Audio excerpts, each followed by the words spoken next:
All right, so today we're going to be discussing the Eternals movie. Did we love it? Did we hate it? We're also going to be talking about The Harder They Fall. Yes, sir. Sneak peek. Shit is dope as fuck. Also, Kanye interview on Drink Champs. Should never get Kanye liquor and weed, but they did, and it was actually pretty entertaining. And also, what movies were PG-13 that we think should have been given pretty much the full rated R treatment? We're going to talk about that. Also, we're going to interview our illustrious guest, the Bacchanal Podcast. So without further ado, let's get to the first topic, bro.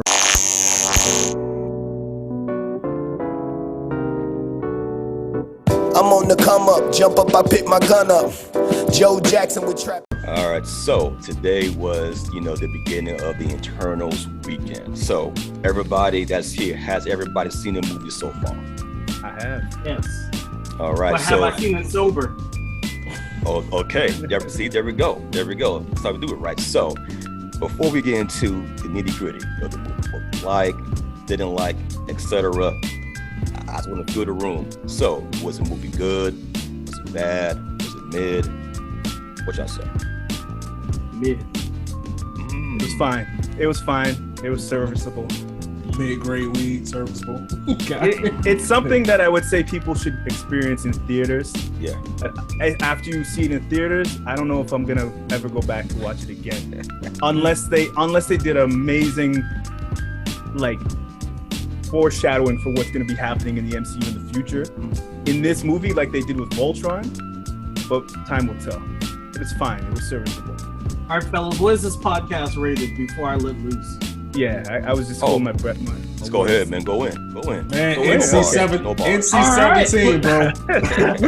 We're backing out podcasts. We're coming out conversation. Now. We don't hold back nothing. We let people know what it is. 100%. All right. So yeah, let's go. Yo, man. All right. Go ahead, Akil. You go first. It's a blowjob with teeth. Yeah. Okay. It's just enough teeth for you to want to finish. Yeah.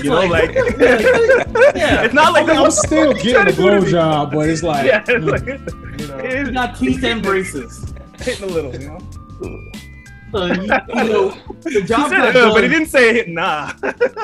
Here's the thing. Okay, the job gets done, but will you go back? That's it. Exactly. Probably not. Not on my home theater experience. No. No. So that's Eternals. It's a blowjob with teeth. Yeah. I feel like it was beautiful. It was beautiful. Hands down. Once in a while, hit that tooth and like, what? Why? What are you doing? Like, slow down, metal mouth. Are we talking spoilers right now? Or we just doing the? But not yet. We're okay. going to get into it soon. So RYA, we got mid. We got a blowjob with metal braces. It was fine. So, what you think, man? It was, Jesus. It was worth seeing, man. It was worth seeing, but I really can't give it any higher than that. You know what I'm saying? So go see it, but you're not. It was better than Black Widow. Yeah, that ain't that hard to do, bro. I might disagree. It's really not. Hold on. I feel like Black Widow had more set pieces that were memorable than this movie. Like, I can't think of anything except homeboy shooting lasers and then pew pew pew pew pew with his hands. I hated that. Oh my God, I hated that. You make me do it. I was like, that it? That's all you got? All I can think is Kevin Hart and his little pa-choo. Everybody going down. Every time he did it, bro, I was like, how about you go like that or something? Like, change it up a little bit. But it was just, he just had his little finger guns. I was like, Marvel, this is your 30th movie. I want to go back and revisit right now. Like, I'm thinking of Eternals. I'm like, I'm trying to think of that fight was, I got to go back and watch that. Like, you don't want to see the rose petals? You don't want to see the rose petals just caress the bus driver's face? It's too deep. It's funny when it's too deep for you. When I first saw that, I was like, "Dang!" I mean, she stopped the bus from flipping over and hurting somebody, but what the people inside? Like, I thought so too, but then they had to show him getting up, and he was all right. I was like, she was ruthless. What just happened? I want to get the black person that power because we would have been turning water into Ciroc every weekend. All day. Yes, sir. I wanted to.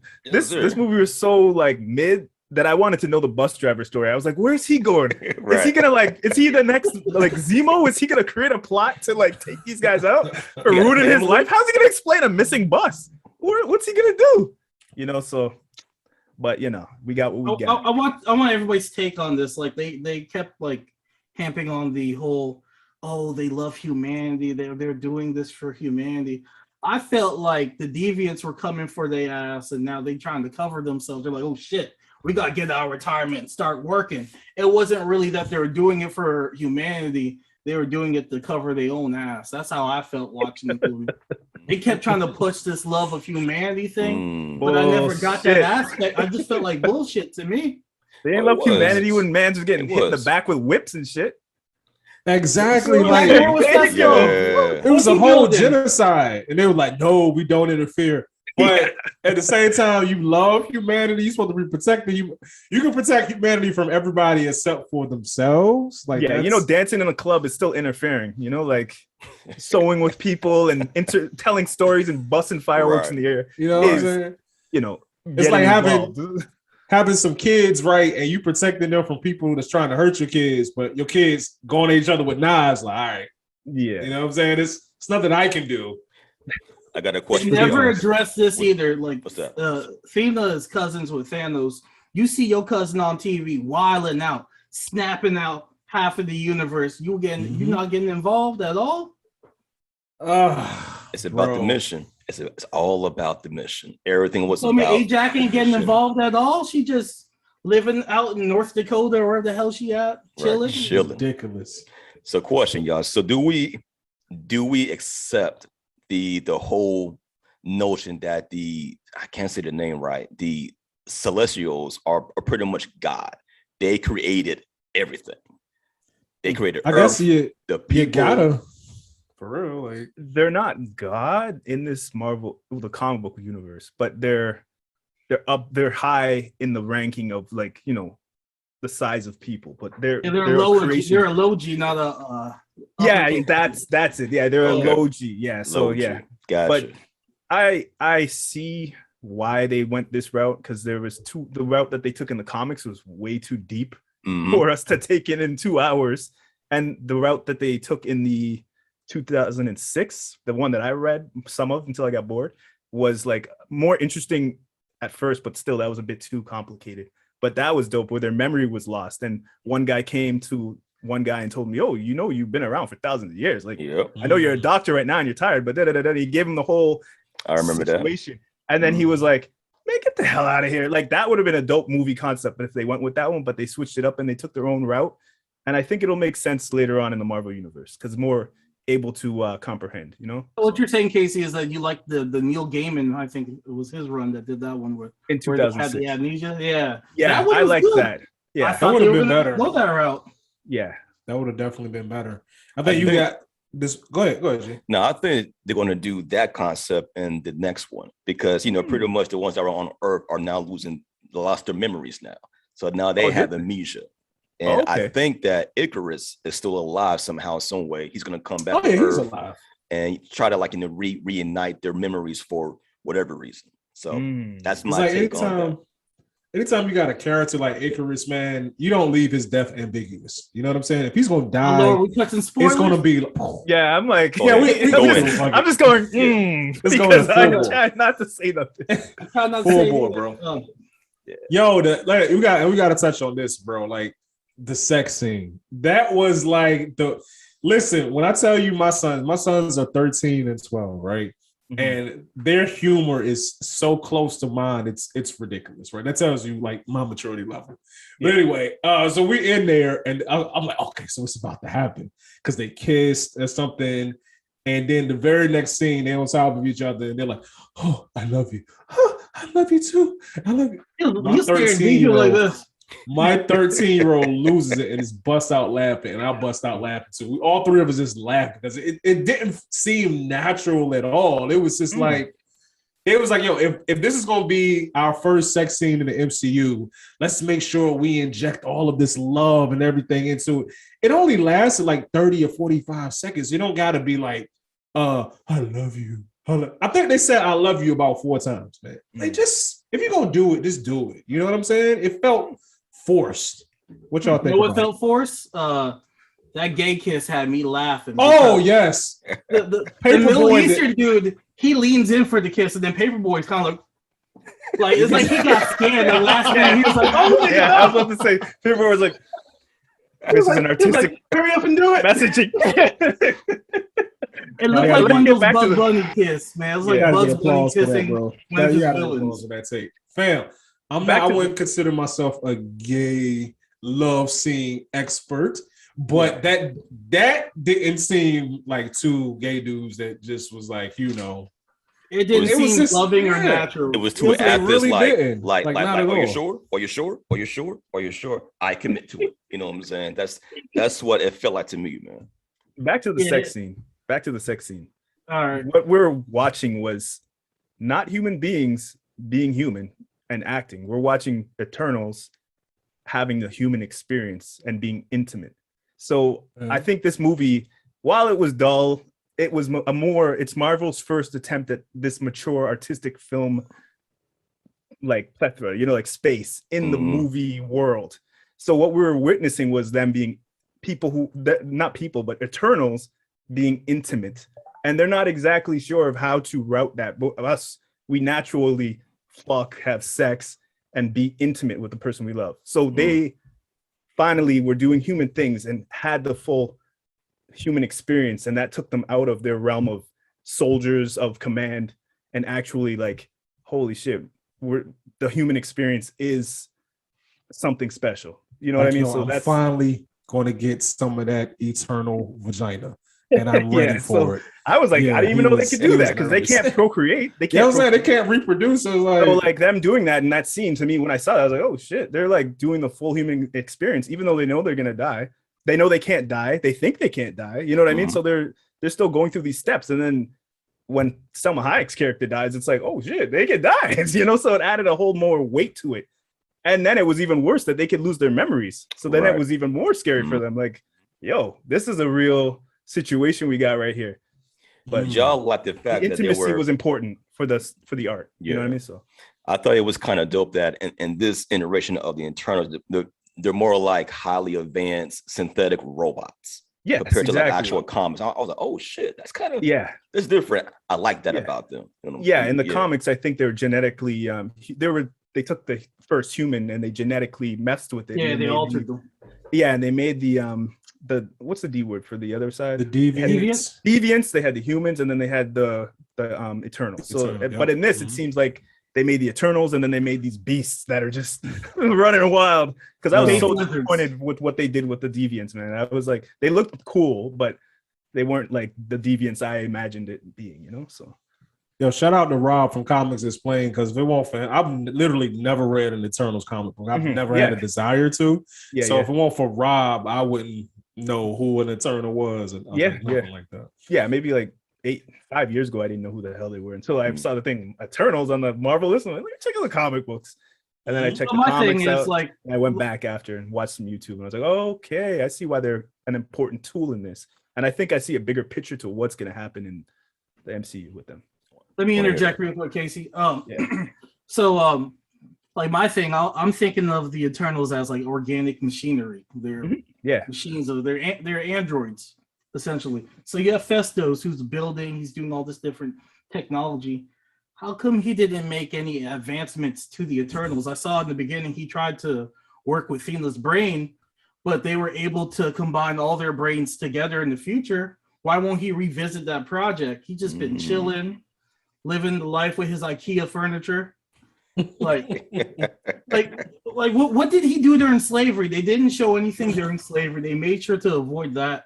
When they showed everything in the beginning, they showed you like Mesopotamia, they showed you Babylon, they showed you India, but they didn't show Africa. We know that everything starts in Africa, and they didn't show anything in Africa. So that's another complaint that I have. This is like we were talking about this on a podcast a couple of weeks ago. Like sometimes you just got to cut your brain off to it, because every movie is going to have, especially a movie we're talking about is science fiction wrapped up with comic book lore, wrapped up with really mythology lore. Mythology. Like it's a lot of genres blended together. So you're gonna have some plot holes. Like, for example, so the Eternal, I forget the name of the Eternal that they were speaking to throughout the movie. Not the Eternal, but the Celestial that they were speaking to. We'll call him the red one. The red one. Call him exactly the red one. Kind of looks like Galactus. The big red Galactus cousin. Yeah. He looks like Galactus. Exactly. Yeah. Okay, so they planted a Celestial in the middle of the Earth, and the Eternals, because now they sympathize with humanity, they was like, nah, we can't let this Celestial wake up because it's going to destroy the Earth. Can't let the the red one just didn't stop them from interrupting the thing. He's literally bigger than the planet, and he's all powerful, and he made these Eternals, but he can't stop the Eternals from messing his plan up. That's stupid. But he's seen something that's bigger than like he saw a rare form situation. So he's like, I'm gonna come right back and I'm gonna see if anything changes. If they're still like humans, I'm coming and killing everybody. That's what he said at the end. He was like, yo, what I just saw right here was not regular. I'll be right back. You know what I mean? Let me think about this. I'm gonna look at you guys' memory or something. Yeah, his think about this could be another 7,000 years, but you know what I mean? That's a good point. That's a good point. Yeah. Did you guys see a correlation with the Celestials and like global warming? Because it seemed like, to me, I always thought like Thanos was trying to prevent global warming, or as they were calling it, the Ascension or whatever it was called, and it was going to lead to the future ice age. But with them stopping that Celestial and them freezing it, wouldn't that have reverse effects on global warming because it's cooling the ocean with that big figure being frozen? That's a scientist in me. Yeah, that's why people say Thanos was right. That's why people say Thanos was right, because like instead of buying a condo for $700,000, you get yourself a mansion for $20,000 now. You know, because not as much people. So like, yeah, that was definitely some high shit. You was high when you thought it up. Yeah, This was yesterday. This came to your mind yesterday. That's how it be. He was on a roller coaster ride at that time. This is the funny shit about being like high. Sometimes it turns your mind all the different ways. Actually, what you're saying is some shit. It actually makes a lot of sense. Yeah, you know what I'm saying. But it's something you probably wouldn't even think about if you just in your regular state of mind or whatever. Loser.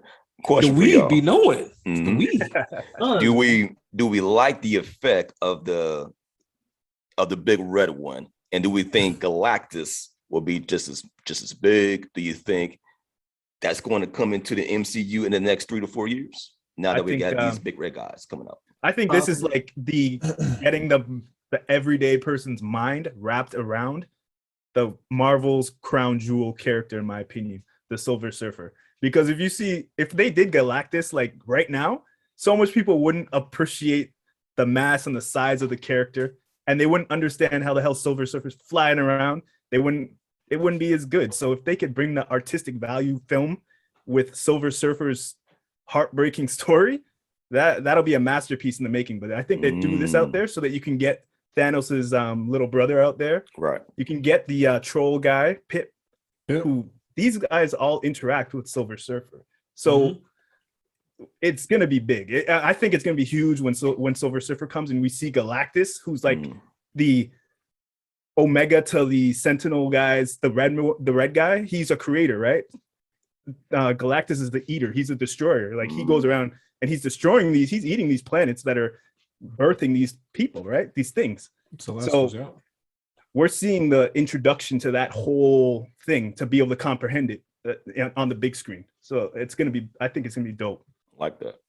Yeah. One thing I want to touch on, I feel like this movie is overly ambitious because you're taking on 7,000 years of lore for these Eternals, and you only have 2.5 hours. Yeah. So I felt like this movie, especially with the flashbacks, were kind of jarring for me at times. I'm just like, oh shit, I thought y'all were driving to Ajax house. What the hell's going on now? Like, niggas in 1945 all of a sudden. How we end up over here? I was like, what's going on? So that's Hiroshima. I think it was overly ambitious in the fact of they had to introduce us who have already seen 29 movies to 10 new characters, and they want us to care about them. I was just about to say they didn't even introduce us the bad guys. So this is like it don't feel like it because of the number of heroes in it. It feels like an Avengers movie, and I think this kind of like it puts the movie at a disadvantage because I feel like we will compare this movie because of the number of heroes to other movies that have recently come out with groups of heroes, the Avengers, Justice League, blah, blah, blah, right? But in actuality, this movie should be compared to like the first Thor movie, the first Captain America. It's really an origin story. It's just a lot of heroes in this one origin story. Yeah. And I feel like this should have been a TV show, though. It would have been a show. I felt like this should have been a 3-part or 4-part TV show so we could spend more time with the character. You know what it feels like? I like that. It feels like Jupiter's legacy when somebody gets hurt or dies because you're just like, I barely know you. Right, I've known you for like an hour. You know, it kind of feels like Jupiter's legacy a little bit. I'm mad they're not doing a second season to that because you know, even though the wigs were horrible in that joint, it looked like some Tyler Perry shit, but. It had problems, especially when they were going back and doing a flashback of how everybody got their powers. That part was actually very interesting, and they could have did a series similar to that in the Eternals. Oh yeah, because the movie was so dense with story for everybody, and awkward gay kisses. You know, all of the above, right? And no lie, I took a nap in the mid part of the movie because I was like, God damn, man, this is can we get somewhere. But then I woke up when they talk about the Big Red and what they do and why they, you know, build and destroy, you know, all of these guys. I was like, oh shit, that's a dope concept. I like that. Keep going with that, like expand that cosmic shit even more. That's what I want to see right now. And that's what they're doing. Yeah. Is it safe to say this is the worst film of Phase 4? Ooh. When did Phase 4 officially start? It started with Far From Home, officially. I'm gonna say it's the Voltron of Phase 4 right now. You know what I mean? Like, it's the Ant-Man and Wasp of Phase 4. Yeah, you know, like going back and watching those, I was like, yo, these were actually enjoyable. No, like when I went back and watched Voltron, I was like, yo, this movie's actually kind of hard. Like, it's not that bad. But when I first saw it, I was like, yo, what the hell are they doing? This is trash, you know? But I can't say it's worse than Black Widow. Black Widow had its parts, and we were talking about this before. It has some memorable parts to it. I don't think Eternals really has any memorable parts to it, but I would say that film as a whole is better than Black Widow as a whole, especially with the way they did Taskmaster, man. It's like, no. Travis, I disagree, man. I'll go back and watch some fight scenes in Black Widow. I don't think I'll ever revisit this movie ever again. Yeah, I probably won't watch either one of them. Like, and then they have the audacity at the end talking about the Eternals will return. I was like, these niggas need to stay wherever they were. Like, I don't need pew, pew, pew. If he came to save me, I'll be like, yo, send somebody else, man. Send somebody more useful. We don't like you, Icarus. Let's talk about Icarus. Icarus' issue was that he was so blinded by white privilege that he felt that he deserved the promotion, and then he started wilding out because he didn't get a promotion. That's all it was. He's like, nigga, I could fly this bitch, turn them rose petals. I would have been mad too if I could fly and I could do all that shit. And then you make rose petals over here, the leader. That white rage started boiling in his blood. He couldn't take it. So he started blasting off. So you guys think he flew into the sun or was flying to the red guy? The sun. I think he went to the sun. I think it was trying to like live up to his actual mythology backstory, you know. Yeah. I was just making a joke because I was saying he's flying to the red guy, but he flew too close to the sun, you know.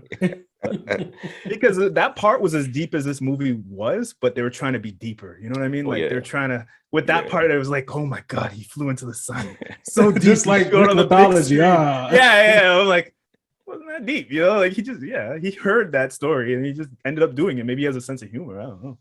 Something, man. What about Sprite? Like Icarus, they never. They're like, oh, she loved him for so long. You don't get that. Like, if they had her in the background, like just sneaking and looking at him every minute, like I would understand that Sprite had some type of emotion, but they kind of just throw that out there. And you got to run with it. Like, oh, she liked him because we said so. Yeah, that was weird. But you didn't pick up on that. You know, that dude was like, you didn't pick up on, you know, she loves him, blah blah blah.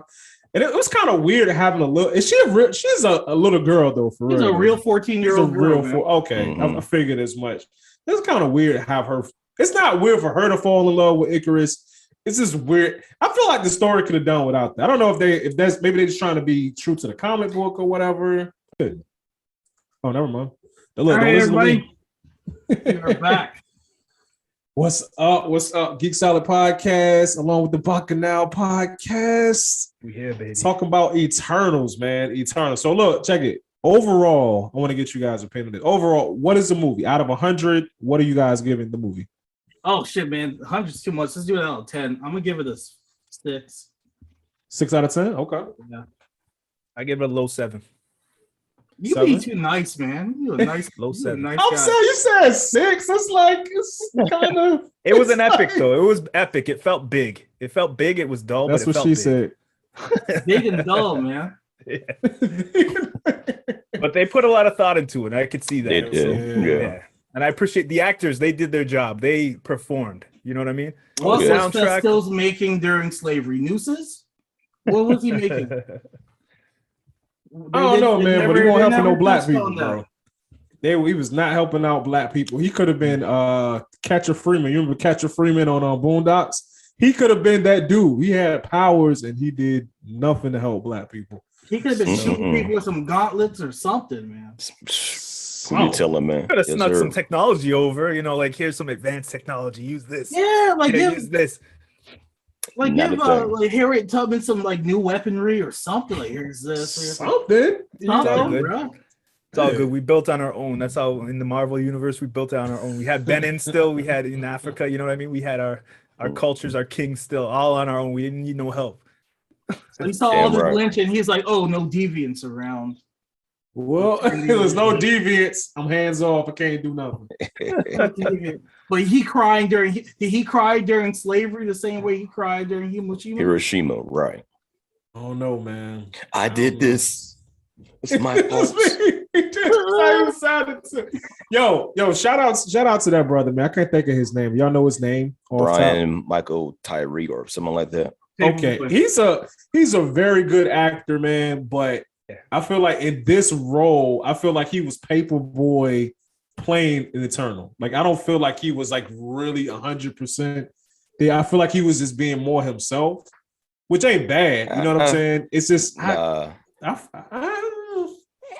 is more nuanced. You know what I'm saying? This is more like him playing his actual self, but in this type of film. But I digress. But so, G, what's my your rating? Okay. I give it a hot 5 because I did take a nap right before the halfway mark. I got kind of woken up, and there were some few surprises.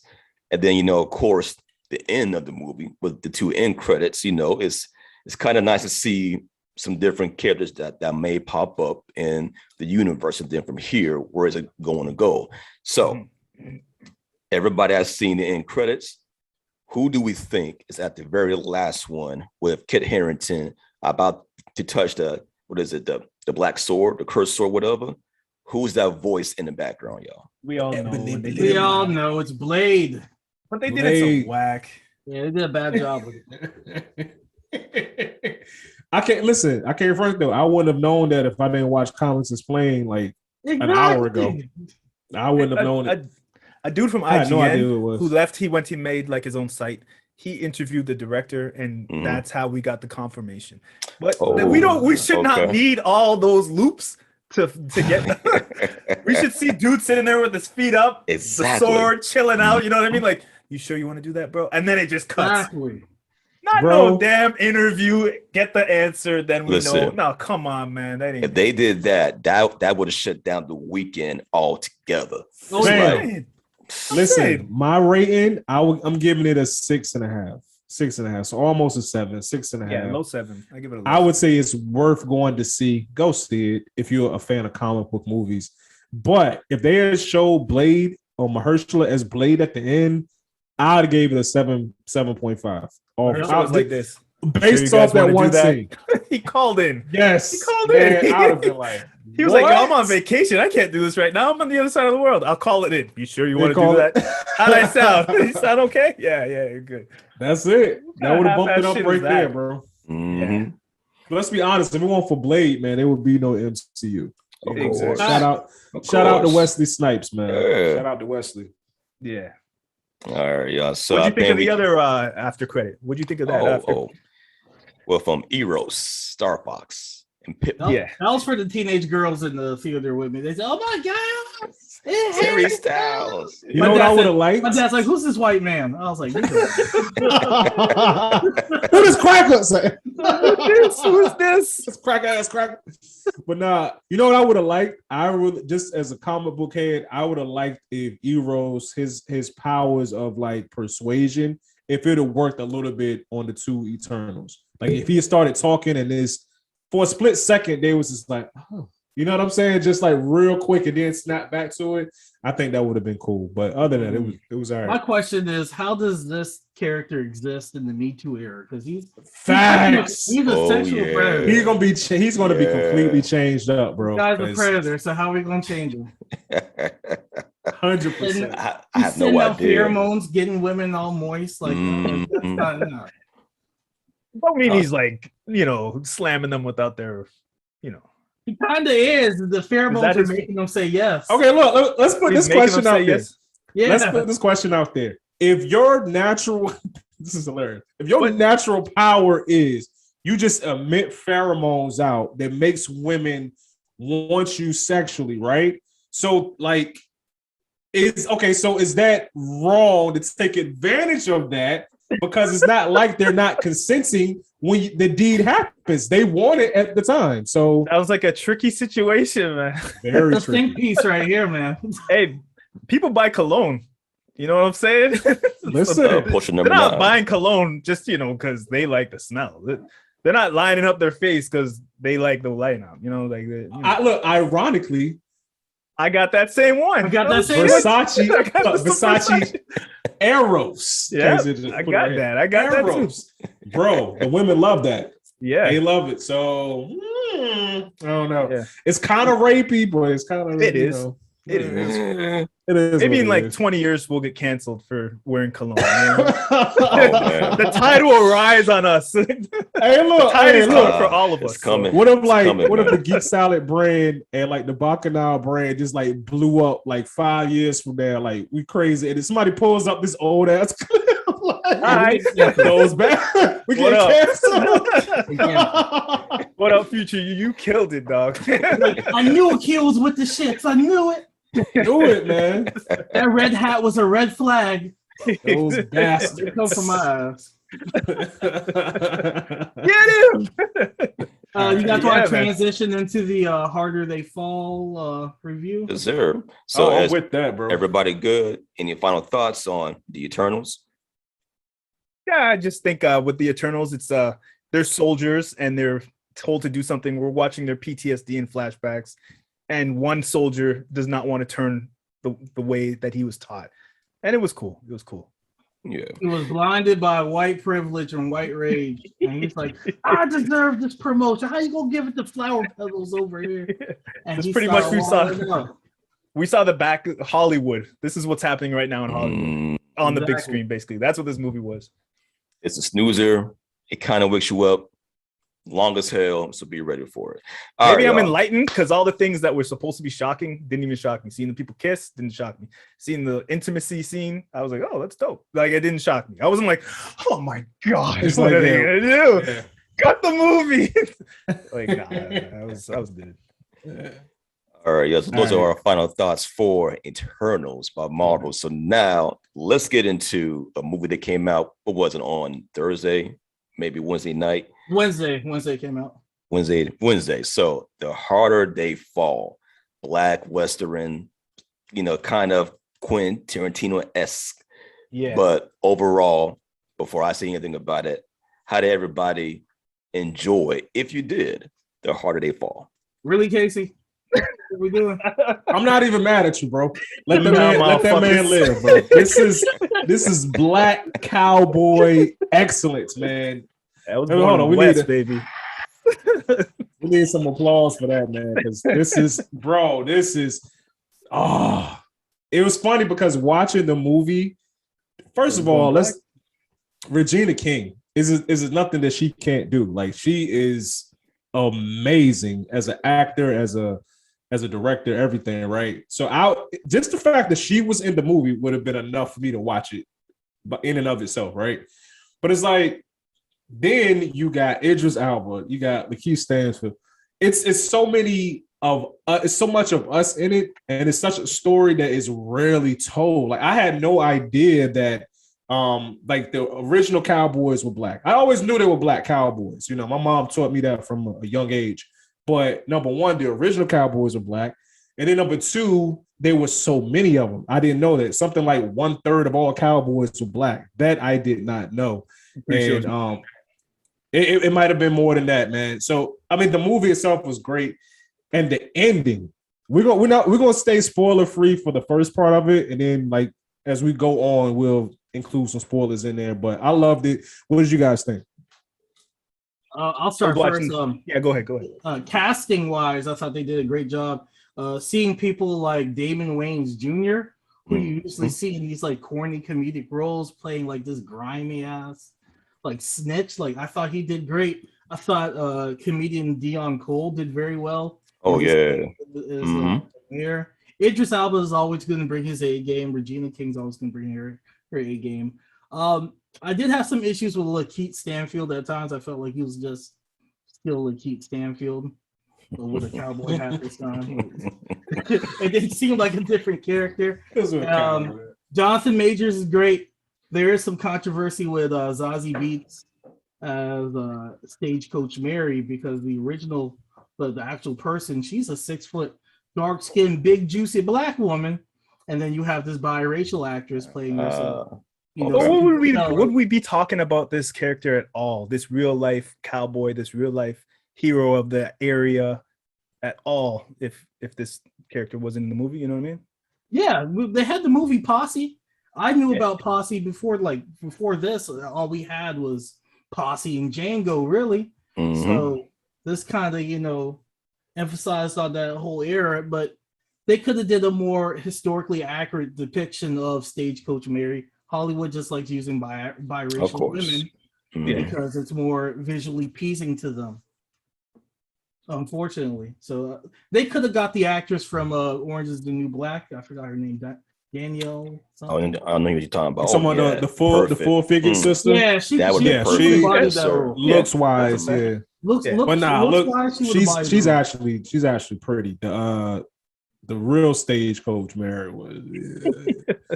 It is what it is. But I know what you're saying, bro. Like it's funny because white folks don't really know it. Because like I've said this to some of my white friends before. It's like you can have a dark skin or a brown skin brother in a movie or whatever, but anytime it's gonna be a sister in a movie, I say not anytime, most of the time she's gonna be either biracial or she's gonna be very, very, very light and have that curly hair. You know what I'm saying? It's like that's the only type of sister you see in roles like this, like the romantic lead or whatever like that. And it's some colorism in that. It is. I don't know that was really a thing in this movie. I mean, it is, but I don't know if they were really doing that. Yeah, with ill intent. You know what I'm saying? But did Regina King look just like a character? Look just like her character? In fact, nobody looked exactly like the people that they played. Like how far are we going? I think it's just fine hair, tooth combing it, man. They're just looking for an issue. Yo, side note, Lakeith Stanfield. This dude, I've never seen an actor be so cool but so weird at the same time. This dude is so weird and cool. Like I don't know that anybody else can pull it off. I really think he's Johnny just Depp. Like that in real life. Who? Oh, Johnny Depp? He's the Johnny Depp. Exactly. Okay. Exactly. He's the black Johnny Depp. That's why when you remember there was like a petition to have Lakeith play the Joker in a new Batman movie. I was thinking to myself, he could pull it off. If you want to have a black actor play Joker, I'm like, Lakeith Stanfield could pull it off. Because that dude is weird. But he's cool at the same time though. He's very artsy, I guess. What some people would say. That's what I'm looking for. Eccentric. All right, very eccentric. Were there any plot holes for you guys? Because to me, like Stagecoach Mary going back to a town that was hostile. You're stealing my homework. I gotta watch it again. Why did they explain that? Why did she go back? I just know she ended up plot there. Device. That's why. Everybody knew Nat's face, and she figured everybody knows my face. So So they're gonna know that I don't fuck with you no more. So I'm gonna roll in town. I'm gonna get some information. Then I'm gonna come back before sunrise. Like, no, the fuck you ain't. Come on now. Yeah, that was Come a serious on now. plot hole. Yeah, that was a serious plot hole for me. I was watching this, I was like, man, this movie's going great, but that Look, you just I gotta don't know let if it it's go. because I'm a guy and I'm being sexist. You gotta let it go. But I was like, she ain't gonna pull this That's off. flex that misogyny muscle, man. Yeah, you gotta I was like, flex maybe it I'm a- sometime, man. Maybe I'm sexist. Because if it was not, I'd be like, maybe he's gonna handle it, but when I saw her do it, I was like, nah, I feel she ain't you. gonna make it. It would. He's about to be a dancer. They're gonna be throwing ones at her just now. Bro. I only had two small problems with this movie. The first was the set design. I think the sets, they look too clean. I would like for them to be a little more rustic looking. Nice. It's kind of nitpicking though, because Mhm. it is what it is. I mean, the houses or whatever you would call that type of architecture, it's made out of wood. So it's wood. You can paint it. It can be bright like that. But in my mind, when I'm thinking old Western, I'm thinking more rustic, dusty looking crap because dust everywhere. Plus, it's like the 1800s. So, that. The other thing is people getting pistol whipped and hit in the face with guns, like repeatedly, Bianco. And all he got is like a little mark right here. Idris Elba beat the shit out of him with the gun butt. He hit him like 15. First of all, how is he not dead? But if he's not dead, at least half of his face should be hanging off or something. An eye popped out the socket. No, he did. He was should straight look 2 like scenes Jonah later. Hex by now. He really should look like Jonah Hex, bro. And then Regina King's character got hit with the butt of a rifle. I mean, she took a whole golf club swing, like she wound up and hit her with it, but somehow she survived. So she not make it. No, she survived. Oh, yeah. No, I'm saying in real life, but with the set was all designed fresh for the movie. Yeah, and each of the store places were actually named after different people who have to do with the movie, like Carter and Carter's to Jay-Z. Jay-Z named that. That's dope. Carter and Carter for Beyonce and him. Had like JL or something like that. That's one of the producers that made the movie. It had so all that stuff was freshly made. But I agree with you. It should have been like, they should have shot it with some dust. It looked like they just something like, I would have went on set and threw some dust for them for free. Something, right? Yeah. Like this looks too nice, but that's small. That don't really take or add to the story at all. So it's like whatever. But other than that, I loved it. Did you guys catch the Chadwick Boseman tribute with the train? It was called the CA Bozeman. Yeah. The red train in the introduction. Okay. Yeah, the red That's train dope. in the introduction. I was watching this some movie. detectives with this. I like that, man. That's what's up, man. I was watching this movie, came home after work and put this thing on the big screen, and I was like, damn, man, I feel bad. My TV ain't good enough for this movie right now. Damn, man. Telling yourself. I need to go see, like, my TV's great and everything, 55-inch nano cell and all that, but it deserved to be seen on the big screen this movie. I agree. I agree about that too. Well, I felt like a cheap bastard. Like, how am I doing my people like this, man? Watching it in my drawers in my living room. Saying you bootlegged it. I was like, this movie deserves more. Yeah. All right. So real quick, y'all. So I guess we could get a little bit spoilery. So how do we enjoy the twist at the end of the movie? Loved it. Man, I loved it. I love Go ahead. I love the pieces of foreshadowing that it did with the similarities of the devil and the Nat's character, of the rage and that unrelenting leadership qualities. It was like, oh, they're pretty, like, they're not too different. And then the battle scene at the end, and you see in the picture of the dad on the damn on the wall. It's like, wait a minute, why is the dad's picture on the wall? So it's like, okay, something's going on. So when the twist hit, it was like, oh shit, okay.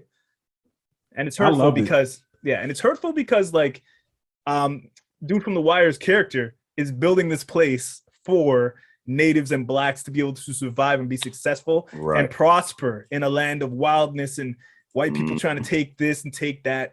And his dude sells him out and sells out the town to, the white people to be able to just take over later. So it's like Idris's character is ill in this, but it's so heartbreaking that he did all this evil shit to get something, a savior place for the people. and his brother just didn't see that. You know what I mean? Because he's so filled with rage. Hey, Casey, hot take. Yeah. Let me hit y'all with this. Y'all know I be hitting y'all with Oh, that. snap. Hold on, wait. You got a hot take. Hold on. Y'all ready for this? Let's do it. All right, let's go. So they did in this movie what Zack Snyder was trying to do in Batman versus Superman. Martha? Well, they did the Martha, but they did it right. Because he basically said, nigga, I got the same daddy as you too. Yeah. And then they came together. That was they had the Martha right now, bro. Like they had the Martha moment right there. But it was way better. It was way but more. It was done correctly due to better storytelling and better dialogue. The Martha moment could happen, but you have to plant them seeds correctly for it to work. And that's what they did in this movie. Yeah, man. They had the Martha. I was like, shit, these niggas have the same daddy. Yeah. I don't remember that. What was his dad's name? I don't know. Carl. He was a buck. Carl. This is Carl your daddy too? He said, you a buck. You a buck. You a buck. You're not a love. You think you a love, but you a buck. I was like, yo. It was funny because when he went in there, right, and Idris Elba's character is like kind of like, you know, he's like in a very non-confrontational posture or whatever. He started telling this story about his dad being abusive when he was a kid. I was like, okay, he's telling this story. Where is it going? It's kind of like the people that wrote it, they wanted to tug on our heartstrings a little bit so we'll feel a certain way about the villain before he dies. It's like too late for that. but then it's like, too late for that. That's what I'm thinking. That's what I'm thinking to myself now. He's going to shoot him eventually, and this is just going to be a really good movie, a Black Western, something we don't get often. But then when he was like, that was your father, and I was like, oh, that's why he didn't kill him when he was a kid. He just marked him because that was his little brother, and he felt some sympathy for him. And all throughout the movie, he had plenty of opportunities to kill him, but he didn't because, again, that's his brother. And I was like, yo, this took it from being a good movie to like a classic movie. Like I never saw that twist coming. Yeah, I didn't see it coming. They got me. That's some nigga shit though. I'm gonna put a mark on you so I know who you are when I see you. At least give him a tattoo or something. This nigga walk with a cross in the middle of his head now, man. It's fucked his whole pussy game up. This fucked him up for life, man. He's like, nah, baby. Look. It's a cross, baby. It's a cross, baby. I'm blessed, I'm about to give you this holiness. I'm about to bless you, baby. His gift of the gab had to step up to 100. He couldn't be on 50 gift of the gab, you know what I mean? He had to be a pimp after that. With the thoughts, he had to be quick with the he literally scarred the kid for life with that shit, man. He can't be cut the kid's hand or something. Give him a tattoo. Something, bro. Like, on your forehead. Mark. Yeah, right on the forehead. Like what's that? He wore that hat low. He was like this. He was like, let's ride, guys. That hat was low every time. Always so low, bro. Like, yo, man, let's just go. Yo, just how I do it, man. That's how I rock. The ladies like this shit. The ladies ride like out. He had that Jacob Black album style, you know? Yeah. Yo, fam, you know what? And something just hit with me too about some of the like the calls in the movie and the imagery, because throughout the whole movie they call in Rufus Buck the devil. That's the devil. But then you got what's the main character's name? Nat Love, first of all. But then he got a cross right here on some Jesus stuff, on some Savior stuff.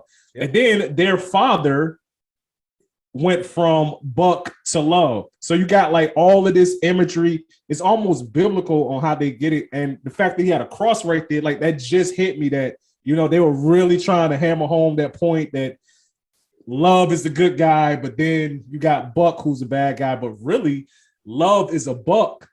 You know what I'm saying? It's like, and it talks about our duality as humans too, because we all got some good in us, we all got some evil in us, and I thought that was really dope too. Yeah, just like classic westerns with the black hat, white hat. You know what I mean? Good guy, bad guy. They played on all those tropes of the spaghetti westerns, but they did it in a great way while giving props to the old school shit. Yeah. How do we feel about Cherokee Bill not giving my man a full count before he just shot him? Who didn't see that coming? In the mouth, man. We're in the real world, man. This is the real world. This is the real world. Delroy Lindo told you, like, he foreshadowed. He was like, "Y'all gonna die." Like, yeah. When are y'all gonna get shot? Like, this ain't no like. He thinks he's walking into a contest. Like, right. I was like, he's so immature and so green. Like, you're in the wild, wild west. This is the real. Like, he's like, yo, we're in the real world right now. He warned him a couple times. He's like, nah, man, let's do it. He's like, all right, you want to do something? Let's do something. Just blew his face off. I was like, that's so real. Like, yeah, you're not gonna go even with somebody in the real world. You're gonna blow that person away as soon as you can. You're trying to die? No. Like, what kind of rules are they in fights to the death? Like, none, man. Ain't doing too much, bro. Like, and this is what I don't like. I go out, and it's been plenty of times over the years that I could have said something to somebody else that would have escalated the situation, and we just would have been scrapping. Mm-hmm. But it's like, it's so much bad that can happen from that, and only one good thing. The only good thing that can happen is I win the fight. But it could be bad. I could win the fight and you die and I go to jail, or I could lose the fight and that's just embarrassing, or I get a tooth knocked out. I paid money for these teeth. I ain't trying to lose none. You know, it's my orthodontist will shoot me. Or like something else crazy. One of my friends could end up getting injured because he hopped in. So much bad stuff that can happen. Yeah. It's like, just use the word. So if we're talking about actual fights, who's fighting fair? Like, I feel like fighting fair is for like the boxing ring or the octagon. You know what I'm saying? If we out in the real world, I'm throwing dirt in your face. Goes, man. Anything goes. I'm gonna break a bottle over your head. Like, in these small towns where there's no cops around, honorable men would duel as a sign of like, okay, equilibrium respect. But in this, he's not an honorable man. He's a villain. Like, Cherokee is not an honorable guy, so that's the whole duel thing is out the window. Man, that's why Cherokee was like, too, though. They're not like, it was I know your cousin, you know we all in the same town. We're honorable men. We're trying to just do the right thing, and we're not gonna fight and kill each other. Let's have an honorable duel. That's what they're supposed to do in a town, right? But what these two did was like, the kid was so quick on this whole duel shit. It's not what he was the situation. He didn't read the room. That's the problem. He was on. Didn't read. Kids read the room. And he learned a valuable lesson for not reading the room. Listen, Cherokee Bill gave him ample time, but like, listen, man, you don't want this. He's like, yo, I'm not an honorable guy here. He told him. I'm trying to chill, fam. Like, hey, man, I'm here with my boy Buck. You know what I'm saying? We didn't grow up together. We didn't come up in the same town, over same here spot. on the west. You know what I'm saying? So nah. Overall, great movie though. Great movie. Amazing, man. Amazing. So, what would you give this movie out of 10, guys? For me, it's a 9. Okay. I give it a solid 9 as well. I like 9.5 for me. Why not 10? Why not 10? Just a couple of little nitpicks, but I feel like with age, this might get better with age. Like, Hands down.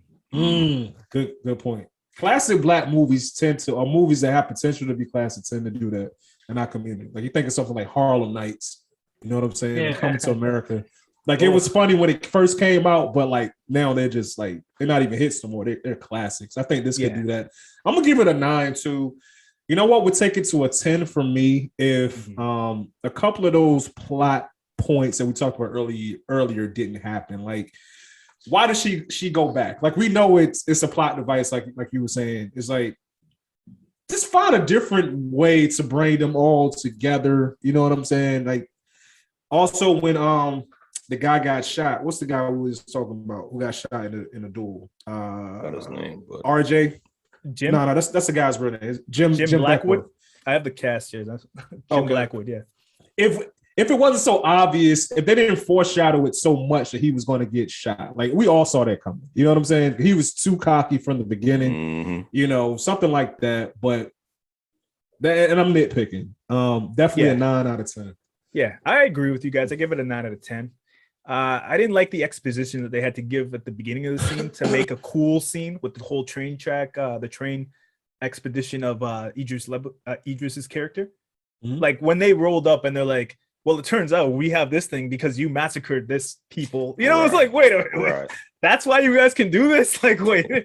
So I was like, okay, to get to the cool scene, they did kind of a lot to get to those cool scenes in explanations that didn't make sense, but it's an amazing movie. I'm nitpicking, so Yeah, you kind of have to nitpick to get something. Yeah, exactly. You know what I'm saying? Yeah. And the reasoning for Zizi just walking, thinking she could walk down up the block and tell the goons. Yeah, I heard you lost 25 grand. How y'all feel about that? I'm willing to make a deal with you though.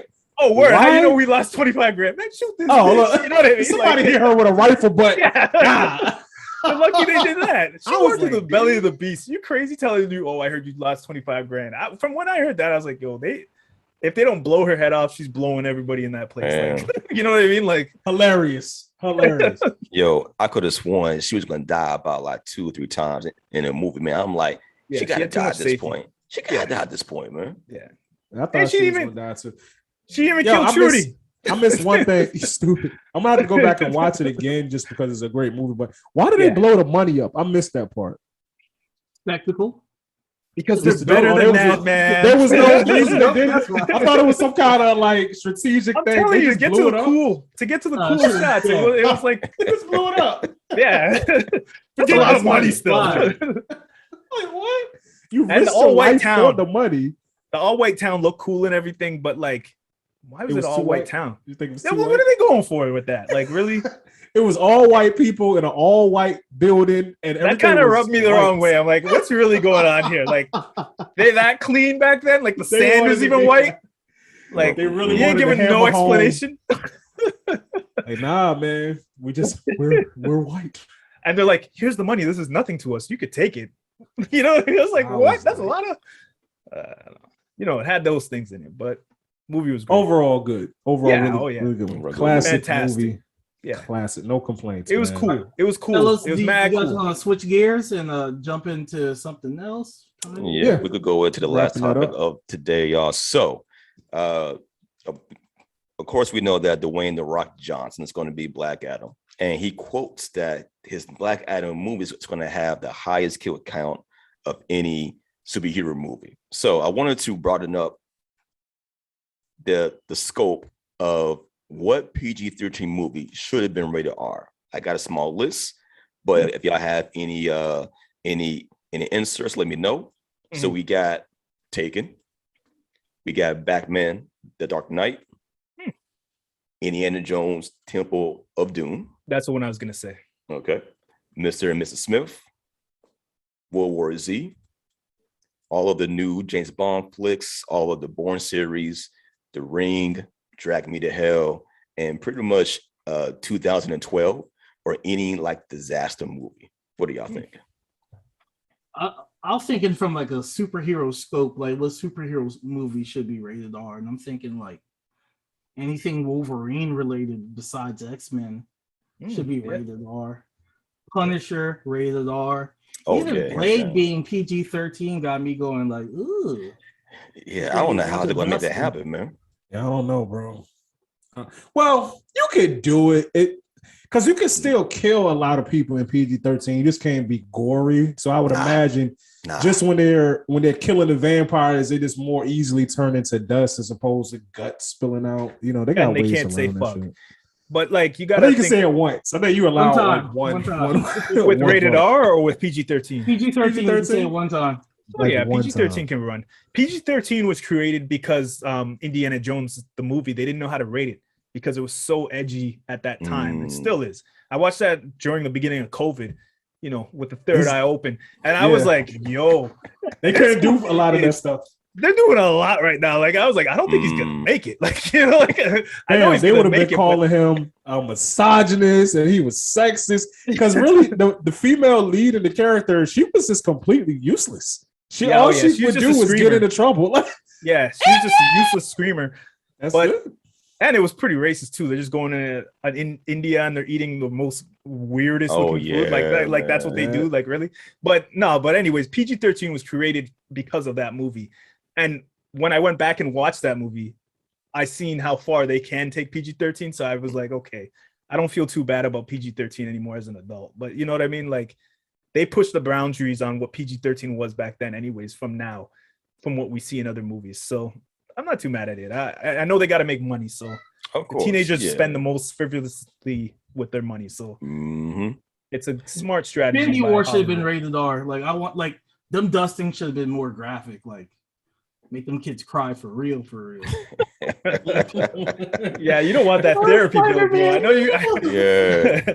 Man, the skin dissolving like some body. I know you got coverage and all that, but you don't want to pay them that. Even though you got the coverage, you don't want to pay them those therapy bills, man. It'll be all Listen, right. Yeah. Venom was a terrible movie, but Yeah, that was. if it was rated R, I think I probably would have rank it a bit higher, because that deserves to be a rated R movie, just dealing with the character itself of Venom. Yeah. And then in the second one, he's being neutered, like I can't eat people. I got to eat chickens now. It's like, damn it, man. If he was rated R, oh, that would have been beautiful, man. Well, if it had real writers, you know what I mean? They were writing that to be edgy for 8-year-olds. You know, that's how I saw that movie. So, What about Morbius, guys? The trailer for that came out. I don't want to. They got rid of the suction cups. They don't have suction cups anymore. I already use know the how that movie plasma. Oh, plasma. Yo, fam, I go back and watch the old, I think it's Amazing Spider-Man. No, Spider-Man the animated series for the 90s. Just like for the last part of it is Ace Vane. Shout out to Ace Vane. That his videos are hilarious. But it made me want to go back and actually just watch the series again. So I watch it with my kids all the time. Nice. First of all, it's hilarious how many explosions happen. It's literally an explosion. It's so 90s. It's an explosion. It's like they got a quota of 50 explosions that have to go off in every episode. It's ridiculous. Jesus. But then they can't say blood. So like the Morbius character, he would take plasma. You know what I'm saying? And he wouldn't bite people. He would just get it through his hand. This is weird. But so did they say that movie is gonna be PG-13? Has that even come out? PG-13, but they're showing blood, and Tyrese is in there. Once I saw Tyrese, I saw shit. I think I predict. I think I know how this whole black tie. All right, I want to hear it. I want to hear it, man. What's the breakdown? Oh yeah. Oh, God, hold on. I think I wrote it down. I was gonna put it on. I was planning to do it as a TikTok. I don't know if I want to say it on the podcast. I gave you enough juicy stuff. But I can say it in like maybe a minute. Just you keep talking. I'll pull it up. Hold on. All right. Do you have any higher hopes for the movie? Do you think it's going to be passable? It looks promising, but whenever I see Tyrese involved in the project, I'm just like, oh, Tyrese, what's Black Tie about to overreact about? Oh my God! Please never call him. I would never call him Black Tie. Black Tie, the worst. Like I forgot he rapped. Oh wait, no. I will give him this though. He's a better rapper than The Rock. The Rock. It's about power. It's about soul. Oh my God. It's about power. It's about grind. I was like, bro, why is he rapping like it's 1987? Like, he missed like the last 30 years of hip hop. Like, what happened, man? That's a wrestling promo. That's all that shit was, man. Oh my God. It is so painful to listen to as a hip hop head, man. Like, that's just proof positive. Like, everybody should have hope. It's like, what's up? Who's better, The Rock or John Cena? John Cena. Basic geometry is fire, bro. John Cena. You can't. Come on, bro. You can't see that. I gotta give it to John Cena too, man. I saw like somebody made like a compilation of like his disses that he had for different people, and his punchlines were actually like they were funny. They made me laugh. The Rock, I was like, what the hell is this guy talking about? He call you a jabroni and all types of shit. But calling you a jabroni. But John Cena used to get deep with it, man. He'll look at you, he'll break you down, he'll break down your outfit, who you sleeping with, everything, man. Yeah. Listen, man, had a song with MOP. Enough said, man. So I gotta give him love for that, man. Mm-hmm. Yeah, with the firing squad. His intro, I believe, was a song with MOP. So dun, dun, dun, dun. Yeah, it is. Yeah. I have heard MOP on that beat. Wow. Yeah, you're right. Shout out to John Cena, bro. The more you know. Then The Rock worked with White Clef, and then he also had that song called Pie, which was about eating coochie. So I'm just saying, they're both trailblazers out here. Oh yeah. This is just painful. It's like that should just get everybody hope. It's like The Rock. He's like this giant action hero star with perfect teeth and muscles the size of tree trunks. Get all the women, all this. Some multi-millionaire, and he put out those bars. Hey, people Anybody- on TikTok liked it, man. That's, People on anybody. Instagram, they That should loved give it. everybody YouTubers. hope. You know what I'm saying? Yeah, Because exactly. anybody, if The Rock can sound that horrible, there's hope for any mixtape rapper out there, man. I seen people say it was great, and they, he had some bars. Fake love. That fake love, man. If that was their cousin spitting that exact same shit, they'd be, man, if you get the fuck out of here. Out of here. So whack. So whack. Yeah. Get the fuck out of my room. You Like know? somebody, hold on. Yeah. Bro, Exactly. like, somebody fart on those bars immediately. That was, Yeah. my God. Yep. Painful. Yeah. Ugh, I feel dirty. Did you guys want to briefly talk about your boy Yeezy on Drink Champs this week? And Yo, we're gonna talk about that real quick. First, we forgot. Let's interview you guys, man. First of all, because I took a few history classes in my day, so I know I'm familiar with what a bacchanal is. It's like a wild party, a lot of wild stuff going on, a lot of libations and whatnot. How did you guys come up with the Bacchanal podcast?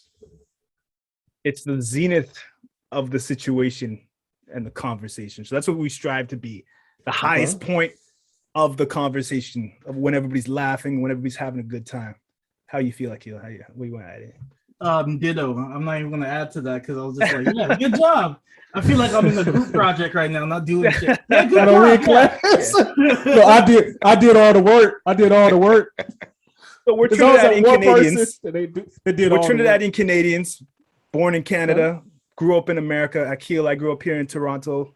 But like most people think Caribbeans or Jamaican. Like, oh, you're Caribbean. Oh, you're Jamaican. It's like, no, what the hell are you talking about? We're Trinidadian. So I just think it's important for like what we do is like to always, Trinidad doesn't need it, but to always put that out there. Like, yo, this is where we're from. You know what I mean? Like to put that into, so we splashed it and blended together, and that word comes together perfectly to make people be like, what the heck is a bacchanal? And it's like, oh, Trinidad. Oh, okay. So we're putting our spin on it and letting people know where we're from and what we rep, so that at the same time.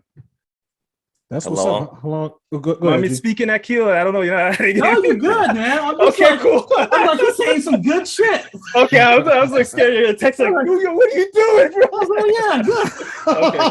Okay, cool. But yeah, the zenith of the conversation, that's what we strive to hit. That's what we try to get to. Indeed. In the pod. There you go. Word. How long have y'all been doing y'all thing together? We're saying this is season 3, but we technically been at it since 2017. Word. Okay. So we've been at it for a minute. Slow. Yes, we've been growing slow. We had like half a chub. We're not, full with the full. It's not your fault. Now. Okay, it's not your fault. That's the girl's fault. It's the girl's fault. It's not your fault, King. So we're almost there. We're making progress every year. We're making progress. So yeah, we just keep striving and trying to get better and trying to grow. And thank you for having us on your show as well, so we could collab. Much appreciated. Much love. Because it's not always like that in the nerd space, man. You might have somebody out there, they're getting like endorsements and stuff. You're like, yo, how'd you do that? And they're like, man, I don't even know, man. And then next week they're like, yo, thank you, Marvel, for this goodie bag. And you're like, nigga, you just said you don't know how this shit works. Yo, you know what? Hey, yo, say it. I mean, cut you off, but yeah, call it what it is. It's some bitch ass niggas in this space, man. What's bitch ass niggas in every space? Call it the band dudes, bitch ass niggas.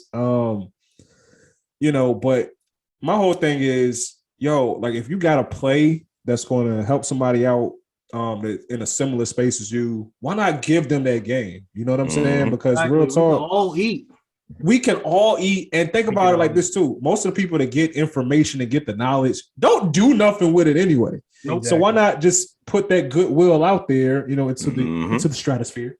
You know what I'm saying? Get somebody to play. Exactly. Because somebody's gonna give the same to you, man. So that's how we rock, man. But yeah, and people don't realize this is not they're stuck in like their area, their block to make money concept. And like they get a job here and they're the only person that could get that job.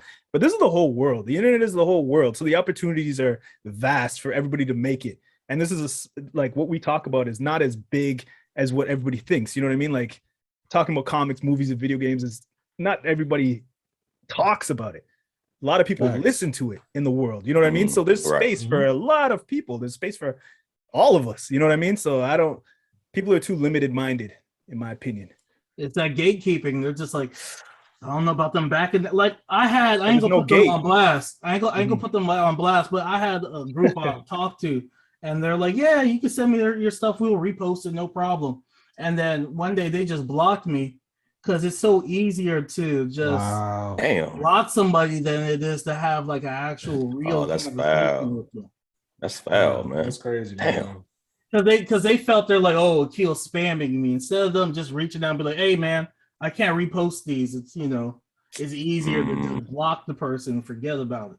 That's the type of as you said, ban behavior out here. Bans, man. The bans is out there. Nerd space. Yeah, it's in every industry though, so it's whatever. I know. You just gotta keep moving and keep up and keep flying. Yeah, so yes, sir. All right, cool, man. All right, so last topic, real quick. Did you guys get to see any part of the drink check? So first, okay, so Kanye West, who is not Kanye West, Ye now. Remember, excuse me. Ye. Yup, yay. That this nigga changed his name. Okay. That guy with the jacked up haircut, can't believe he actually paid somebody to do that to his hair. He was on Drink Champs. Want to take the money. Person didn't want to take the money, man. I'm like, I don't feel right. I don't feel right. That's what he said. You didn't hear Kanye when he said that? Was on the Drake Champs podcast recently. Legendary. And when I first caught it on, I thought, okay, he's going to be up there, but he's not going to drink. He's not going to smoke. Because, if he drinks and smokes, he's already on 9,000. This nigga's going to be on 18,000 if he drinks and smokes. But he did. And it went exactly where you thought it would go. So, like, what did y'all think of the interview? What are your takeaways from that? Kanye's surrounded by yes men. You can tell by his haircut because, you can't do that to your head and be like, this shit fly, right, y'all? They're just like, yeah. Go ahead, yeah, you got it. Y'all, like, look at that nigga hair. He's surrounded with people that love him. For him to be out there like that, man, he looked like, I don't know, Candyman cut his hair with the hook or something. I don't know what the hell going on right there. But it says yay on the back. You didn't catch it. You're not deep enough, bro. It says yay. Bro, it is somebody out there. It's a brother out there right now who regular hair is like that, but just because of nature and it's thinning like that, he wants to punch Kanye West in this shit. I know it, bro. Because of like you did that stress. To your hair on purpose, my nigga. Why, bro? Why? I wish I could show y'all when Soulja Boy was like, "Fuck you, Kanye West, and your hair." He said, "And your hair." I need your hair. I would listen. I will give Ye one thing though. When they were talking about Soulja Boy and his verse being left off the album, so Nori. First of all, we got to give it up to Kanye though, just for this one thing. This is the first episode of Drink Champs I've heard where the person Nori is interviewing, Nori actually let them talk. He didn't interrupt Kanye hardly at all. I was like, oh my God. Like, who is this masked man? Nori interrupts everybody bro. Man. Mm-hmm. He just let Ye talk. Let that man talk. I got to give Nori his roses because Nori is an incredible interviewer. People don't give him his props, but he's an incredible interviewer and he knows how to pace and how to save people and lock them in and keep them going. And he did an amazing job with this interview because he was able to keep Kanye comfortable and safe and still let Kanye say things that people would say is wild and stuff like that. You know what I mean? But Kanye is an individual who now is as strived to be as free as possible and is as free as possible. And Jay-Z gave the best analogy of Kanye West. He's the guy who goes first, like the Indians went first. And then he comes back and they throw a bunch of arrows at him. He's like, yo, they got arrows, bro. And then other Jay-Z people said that? Yeah, and then other people think about it and they're like, oh, okay, so let's go at that thing like this. Kanye will go at fashion. He was like the first dude to get Louis Vuitton to like give him a situation. You know what I mean? But then he came back. He's like, yo, fuck Louis Vuitton. Yeah. You gotta handle them like this. Then Virgil's like, okay, I'll handle them like that. You know what I mean? So then Virgil navigated through that industry and was able to get this job that he is acclaimed with. You know what I mean? But if Kanye didn't get that opportunity to make those kicks, and then design, and then he wanted to do partnership, and they're like, no, and he's like, yo, what the hell? Virgil would have never got in that opportunity. You know what I mean? So you got to give it up to Kanye because he does. He's the trailblazer for what you're basically saying right there. He's blazing the trail, even though it might look like madness to some of us, but he's a free. He's $6 billion right now? Net worth of $6 billion now? Yeah, $6 billion. He's a free individual. He claimed $9 billion. I don't know how accurate that is. He's claiming $9 billion, somewhere between $3 and $9 billion. That's a big jump. That's a big jump. That ain't no what it is, man. You know, saying I owe you $5 and $20 is a big jump. That is a big jump. You know what I'm saying? What is it, 6 and 9? Supersizing with 20. You know what I'm saying? That's a big jump. So that's the thing about Kanye. He just says some things. So yeah, I think I understand the haircut. I think he was in the barber chair, and then he found out that Pete Davidson's greasing his wife. And he stood up, and the barber fucked it up, and he was like, "That makes sense." He's like, "We gonna roll with it. We gonna roll with it, and we gonna make it." What? He said, "Pete Davidson." Pete Davidson. Pete Davidson. Kill. How you going from me to Pete Davidson? He's like, "Ain't no. This is a beautiful disaster. Ain't no mess up, man. I'm gonna rock this shit, bro." Yeah, I am a god. Ain't no mistakes. Now I asked Akil this question a little while ago, but I'm gonna ask you guys. Okay. If you guys had, let's say, $100,000, would you invest in Kanye West? Just in general, or just like would you say like I'm gonna put money where you going with the gap? Yeah, I remember this $100,000. I would. I'm gonna invest in you, Kanye. Let's see. Would you guys invest in Kanye West? I would, because remember, this man said some wild shit a year or two ago. It's all come true. Came out with a new album. It's like all is forgiven. Like, oh shit, never mind. Music slaps. Came out with some new shoes. Oh, never mind about that bad shit. Shoes is dope though. You know what I'm saying? So his stock keeps increasing. The more wild shit he says, and then backtracks, and then makes some new fire shit. So yeah, I would invest in Kanye West. I wouldn't if my bank account is looking like my bank account looks now, and you just give me 100,000, and I just give you 100,000, and I say what you want to do with it. Nah, I got some other plays I'm using that for. But if I'm like a multi-millionaire and I just got 100,000, I don't know what to do with this 100,000. I would, because he's been right like so often. What's up, man? You can't hear the TV? All right, Daddy gonna fix it. All right, go on now. All right. You want me to give my? Yeah, give your answer, Akil. I can't hear the TV. But I mean, to your point, G, he's been like right on so many things, man. It's like if you look at an interview from him from like 10 years ago, it really sounds like the ravings of a madman. But fast forward, if he ain't hit every goal like that he set out to do, and now, the to me, the coldest part of the interview was when he was talking about he was in a group chat with like Jay-Z and Drake. I was going to say that too. Kim Kardashian. And like he was just like going off, and he was like, I don't know where it came from or how they made me mad, but I was, look, I'm worth more than everybody in this group chat put together. And I was like, woo, damn. Ours. It's like, how can you? It's like you couldn't tell Kanye nothing when Kanye was just a producer with an MPC in the late 90s. You couldn't tell him nothing. That's just where his ego was already at. He's always been like that before the action. It's been like that. But now on top of that, he got all these #1 records that he's an artist on. Plus, he has all these records, these classes that he's produced, and he's a billionaire, multi-billionaire. You can't. If you wanted to tell him something, you couldn't tell him anything. But to put a layer on that, they told him he couldn't produce music, and he produced some of the most classic shit. They told him he couldn't rap.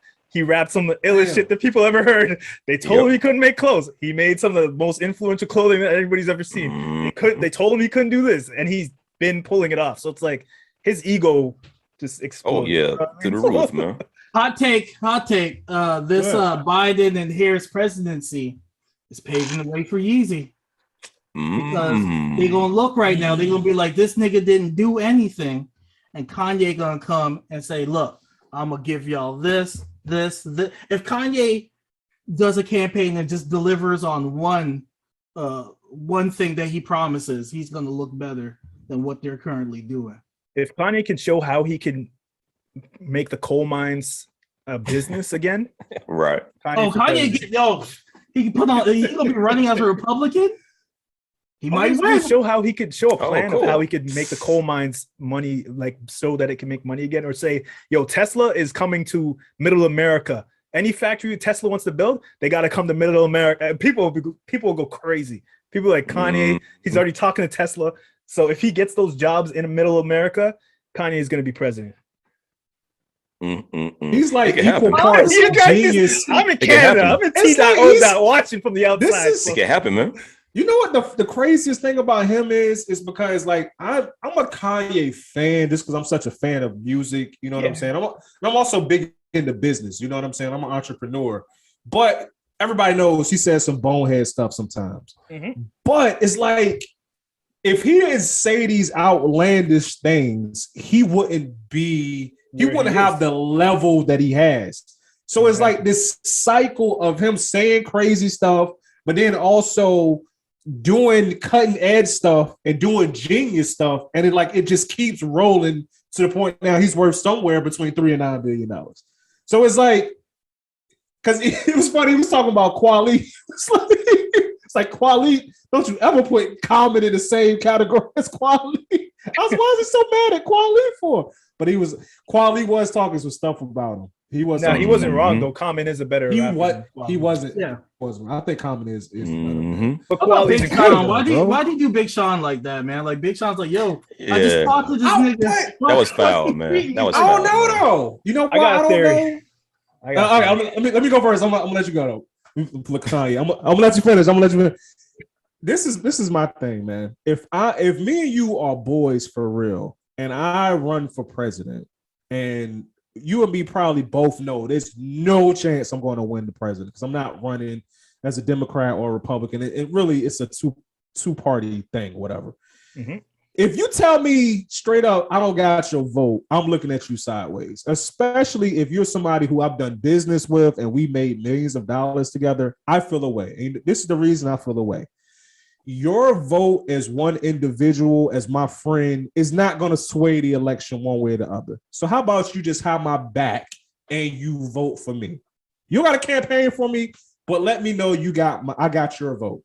If you're not voting for me, like I'm feeling as a friend, I'm feeling a way about that. So I don't have no issue with it. That's number one. And then number two, Big Sean really, aside from a brief quasi beef with Kendrick Lamar, he's always been the positivity guy. You know what I'm saying? But we don't know what type of conversations have happened behind closed doors. So it might have been some disrespect before that. We don't know. It's kind of one of those things where Kanye is always a loudmouth bully type dude, but then he gonna act like I love you. You know, he's kind of like two-faced. He's bipolar, so you expect it. He's a Gemini. Big Sean is like, you know, the good guy. But we don't know what kind of conversations happen in good music. So who knows? But good. Yeah, no, I was saying like Big Sean got signed to Kanye and changed his life. You know what I mean? So like, don't say anything. If you're gonna perform for people, you can perform for Kanye and you can perform for the Democrats. But if they ask you, yo, you're gonna vote Kanye, don't be like, man, hell nah. You know what I mean? Like, just don't say anything. That's what Kanye's stance was. Like, yo, don't say nothing. You went and supported the Democrats and you told them you ain't vote for me. You crazy? Kanye for president? What are you talking about? So that's where it got messed up. And plus, he's working with Hit Boy. Hit Boy and Kanye don't get along. Like, they haven't for a very long time. I didn't know that. So it's like, and he's not signed to Kanye West anymore. He's an artist of his own.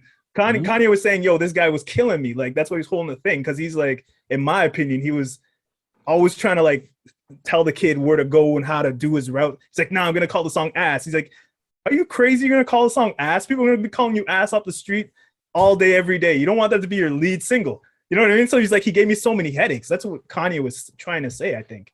Yeah. So, yeah, I don't know. It's one of those things, man. Who knows? Kanye they're fine. They were talking right after. You know what I mean? Yeah, he was just talking shit. He's drunk and high talking shit. Big Sean was probably in there watching this interview happening. You know what I mean? Oh, Side note, somebody threw this out there, and I don't know how true it is. Well, it's true now because Big Sean already came out. It's like, yo, I just saw this man last week after the interview, and we was cool, and now this stuff. Somebody was like, yo, Kanye just alley-oop him some free publicity to his album that's about to come out, and he just fumbled it. And I was thinking to myself, yo, he kind of did.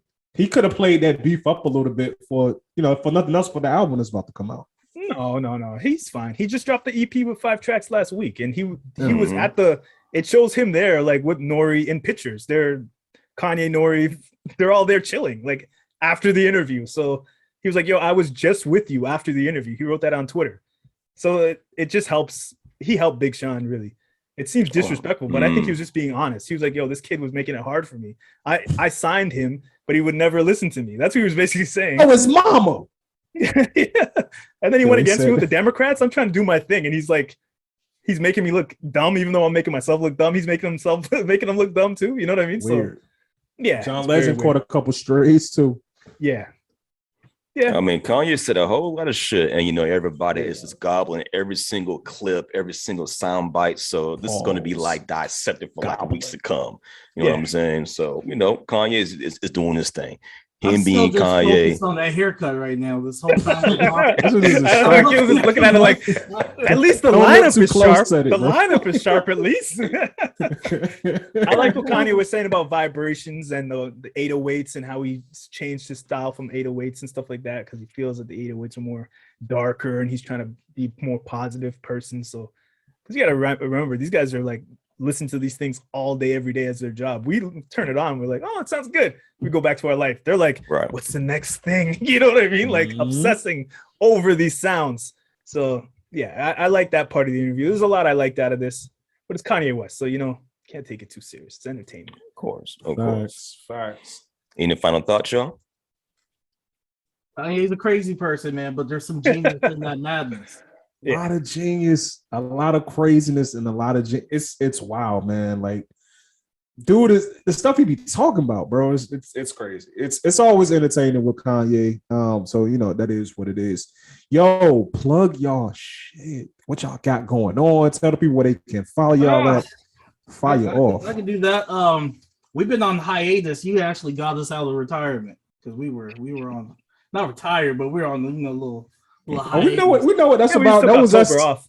We took a COVID break last year. How long? We was out for like 6-7 months last year. When COVID got real, when they shut the NBA down, that's when I knew COVID was real. When they shut the NBA down, like I think we went on like 6-7 months hiatus. So yeah. White people say, yo, when Tom Hanks said he had COVID, black people were like, yo, an NBA? That's real. Exactly. They playing the NBA games? White people be like, Tom Hanks. I'm like, who the hell is he again? Oh, Tom man. Hanks. That nigga's still alive? Like, what? Wilson. Yeah, you could reach us at the Bacchanal. That's BACCHANAL on Instagram, Twitter, TikTok. I do reviews and stuff like that on TikTok. Criminally underrated page, by the way. Okay, my Black Batman sketch was amazing. Okay, talk yo. Yeah, okay? Y'all missing out on some good, dope material where I'm breaking the fourth wall while hitting y'all with some satirical fact. Because I'll be watching shit enhanced. The third eye open. The third eye open. Third eye. Yes. So I'll be That's a family-friendly way I call it. Yeah, so I'll be hitting them with the facts, but sometimes it be going over their head. So definitely check out the TikTok. I'm gonna start putting more videos on there. The top name. Give the name. Give the name of the TikTok. It's the_Bacchanal, BACCHANAL. That's the same for Instagram. If you want to send us an email, it's thebacchanalsquad@gmail.com. We are available on all streaming platforms, which is Apple, iHeartRadio, you name it. Just search The Bacchanal Podcast. Yeah. Dope. You got any endeavors you're working on? What's going on? I said, you got any endeavors you're working on? I was here puff daddying you while you were talking. I was hitting the yeah. Okay. And Yeah. your boy might hit the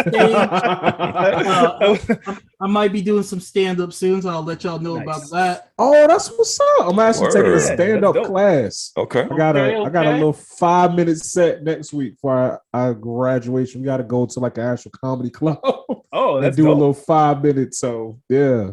My crazy ass, I just jumped on this comedian's podcast and he's like, no, go. And I was like, oh shit. So I did that last week.